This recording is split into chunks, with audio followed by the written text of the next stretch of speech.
दोस्तों, आप तमाम लोग जानते हैं कि कुछ ही दिनों के बाद लोकसभा का चुनाव होना है। ऐसे में बात करें अगर बिहार की, तो बिहार में भी जो है तमाम दल अपनी-अपनी चुनावी तैयारियों में लगे हुए हैं। ऐसे में महागठबंधन की बात की जाए तो आप तमाम लोग जानते हैं कि महागठबंधन में अभी हाल ही में एक जो नया रिश्ता राजद से जुड़ा था, वो था सन ऑफ मल्लाह जिन्हें मुकेश सहनी के नाम से जानते हैं। उन्होंने जो है पार्टी में कहा सकता है राजद का साथ देने का सोचा और महागठबंधन में वो शामिल हुए हैं, इंडिया महागठबंधन में शामिल हुए हैं और उन्हें 3 सीट्स दी गई है जिसमें 1 सीट झंझारपुर जो कि मधुबनी ज़िला अंतर्गत पड़ता है, वो भी शामिल है। बात अगर करें झंझारपुर लोकसभा क्षेत्र से तो वहाँ से अभी तक आधिकारिक तौर पर तो घोषणा नहीं हुई है, लेकिन ये अब कहा जा सकता है कि वहाँ से वीआईपी के यानी कि मुकेश सहनी के कैंडिडेट के तौर पर गुलाब यादव देखने को मिलेंगे, क्योंकि गुलाब यादव ने इसको लेकर के अपना जो है दावा ठोक दिया है और वो अब पूरी तरीके से इस चुनाव की तैयारी में लग गए हुए हैं और उनका यात्रा जो है वो भी अब निकल रहा है और ये अब तय माना जा रहा है कि गुलाब यादव वहाँ से चुनाव लड़ेंगे। बात करेंगे कि आखिर गुलाब यादव जी जो हैं वो किस तरह से वहाँ पर चुनाव फाइट कर सकते हैं? क्या कुछ आने वाले वक़्त में झंझारपुर लोकसभा सीट में जो है वो रिज़ल्ट देखने को मिल सकता है। बात अगर अभी की करें तो मौजूदा वक़्त में वहाँ से जेडीयू के नेता रामप्रीत मंडल जी जो हैं वो चुनाव जीत करके वहाँ के सांसद हैं। आप तमाम लोग जानते हैं कि पिछले चुनाव में यानी कि 2019 के चुनाव में उन्होंने भारतीय जनता पार्टी के कैंडिडेट को चुनाव हराया था और फिर जो है अपनी वहाँ पर एक अच्छी खासी उन्होंने पकड़ बनाई थी। लगभग जो है 6 लाख के आसपास ग़ालिबन 6 लाख समथिंग वोट उन्होंने रामप्रीत मंडल जी ने जो है 6 लाख वोट वहाँ पर प्राप्त किए थे और उस वक़्त दूसरे कैंडिडेट जो थे वो थे गुलाब यादव जी और गुलाब यादव जी को जो है वो टोटल अगर आप बात करें वोट की तो 2 लाख कुछ वोट आए थे और 2,79,000 वोट आए थे। लगभग 3 लाख अ, वोट से ज़्यादा मतों से जो है 3 लाख से ज़्यादा मतों से जो है रामप्रीत मंडल जी वहाँ से चुनाव जीते और झंझारपुर के वो सांसद बन गए। लेकिन अगर अभी की बात करें तो मौजूदा वक़्त में सांसद महोदय से वहाँ की जनता खुश नहीं है। जनता इसलिए खुश नहीं है क्योंकि जिस उम्मीद के साथ कहा सकता है बहुत सारी उम्मीदों के साथ जो है उन्हें लोगों ने चुना था, लेकिन उस उम्मीद के तहत उन्होंने काम नहीं किया और यही वजह है कि वहाँ के जो आम लोग हैं, झंझारपुर के जो आम लोग हैं, उनके अंदर जन आक्रोश दिखाई दे रहा है। ऐसे में गुलाब यादव जो कि पिछले कुछ सालों से लगातार चुनावी रणनीति में अपना हिस्सा जो है वो दिखा रहे हैं और अपनी हिस्सेदारी पेश कर रहे हैं। पिछले साल के मई में ही उन्होंने ये बात कही थी कि अगर मैं इंडिया महागठबंधन ने मुझे टिकट नहीं दिया तो मैं निर्दलीय चुनाव लड़ूँगा, क्योंकि वो तैयारी कर रहे थे। गुलाब यादव के बारे में बात करें, सन 1990 के आसपास उन्होंने राजनीति में कदम रखा। उसके बाद से वो तमाम तरीके से लगातार कोशिश कर रहे थे और सन 2015 में राजद ने उन्हें टिकट दिया। उस वक़्त वो झंझारपुर विधानसभा क्षेत्र से चुनाव लड़े और वो विधायक भी चुने गए।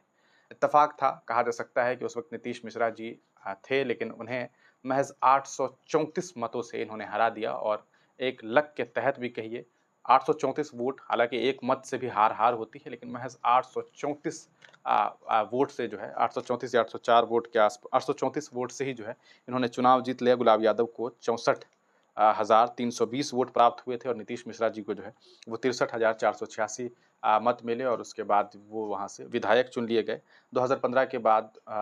ये विधायक बने और फिर 2019 में गुलाब यादव ने लोकसभा का चुनाव लड़ने का ठाना, लेकिन लोकसभा चुनाव में उन्हें हार मिली। लगभग 3 लाख से ज़्यादा मतों से जो है वो चुनाव हार गए। उसके बाद लेकिन एक चीज़ ये देखने को मिला कि गुलाब यादव जो हैं वो सियासत से दूर नहीं हुए। हालाँकि इस बीच गुलाब यादव के लिए काफ़ी मुश्किलें भी बढ़ी। मुश्किलें इस वजह से क्योंकि उनके ऊपर एक केस चल रहा है, आप तमाम लोग उस केस के बारे में भी जानते होंगे। एक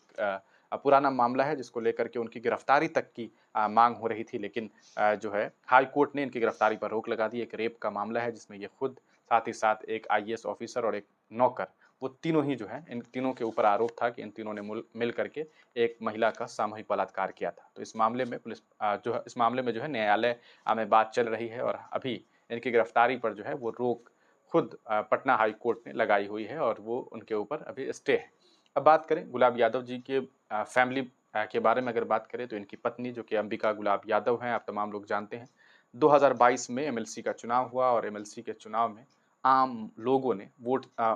एमएलसी का चुनाव हुआ और उस वक़्त उन्हें जो है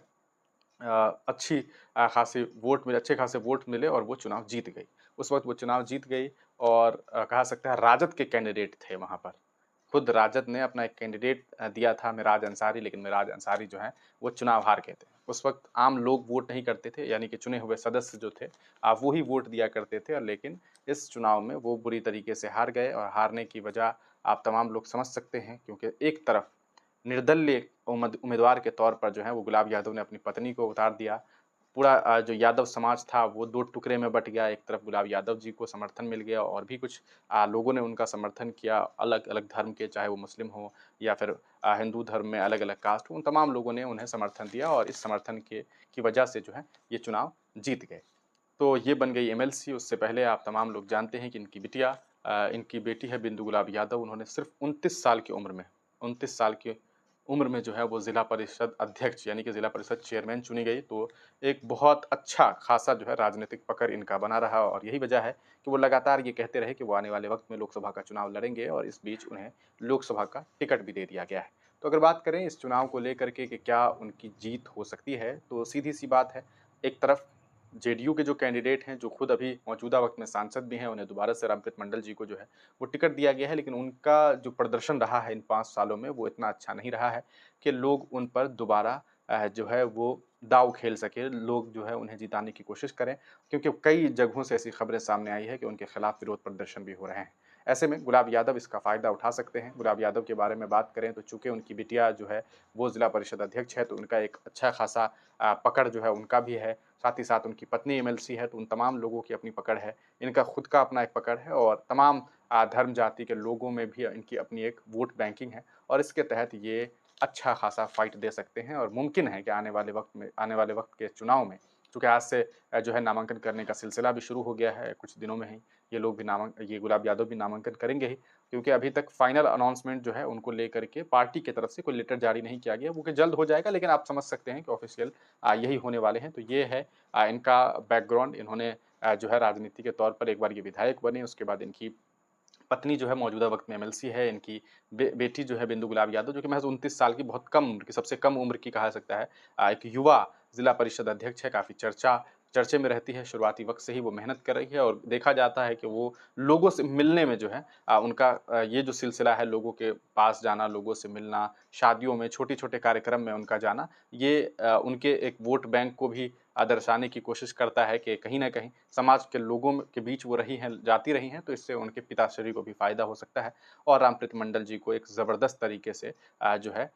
विपक्ष के नेता मिले हैं, और ऐसा कहा जा सकता है कि आने वाले वक़्त में कोई बड़ी बात नहीं है कि अगर इन्होंने बहुत अच्छे से फ़ाइट किया गुलाब यादव ने, तो रामप्रीत मंडल के लिए काफ़ी परेशानी हो सकती है, और ये भी मुमकिन है कि वो चुनाव हार भी सकते हैं। अब देखना ये है, ये वक़्त बताएगा कि होता क्या है, जनता किसे चुनती है, लेकिन ज़मीनी हकीकत ये है कि रामप्रीत मंडल जी के कार्यों से लोग खुश नहीं हैं। वहीं दूसरी तरफ गुलाब यादव लगातार मेहनत कर रहे थे, तो इनका इसका फ़ायदा वो उठा सकते हैं, और आने वाले वक़्त में एक सीट जो है वो इंडिया महागठबंधन को दे सकते हैं। लेकिन एक तरफ ये भी है कि पिछली बार जब उनकी पत्नी चुनाव लड़ी थी, निर्दलीय चुनाव लड़ी थी, तब राजद के लोगों ने जो है राजद के नेता, उस वक़्त जो मिराज अंसारी को चुनाव लड़ाया गया था, तो उस वक़्त मिराज अंसारी के समर्थन ना दे करके निर्दलीय उम्मीदवार गुलाब यादव की पत्नी को जो है समर्थन दिया गया था। तो उसका एक नुकसान अभी देखने को मिल सकता है कि कुछ लोग जो हैं राजद के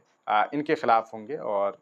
ये तमाम चीज़ें देखने को मिलेगी, लेकिन ये वक़्त बताएगा कि आगे आने वाले वक़्त में होने वाला क्या है। आप तमाम लोग इस पूरे प्रकरण पर क्या कुछ सोचते हैं? क्या लगता है आपको कि क्या गुलाब यादव जो हैं, वो झंझारपुर सीट निकाल सकते हैं? क्या वो झंझारपुर सीट से चुनाव जीत करके सदन का हिस्सा बनेंगे, या फिर एक बार फिर उन्हें हार मिलेगी, और रामप्रीत मंडल जी दोबारा देश के संसद भवन में देखने को मिलेंगे? आप तमाम लोग अपनी राय कमेंट सेक्शन में देना ना भूलें।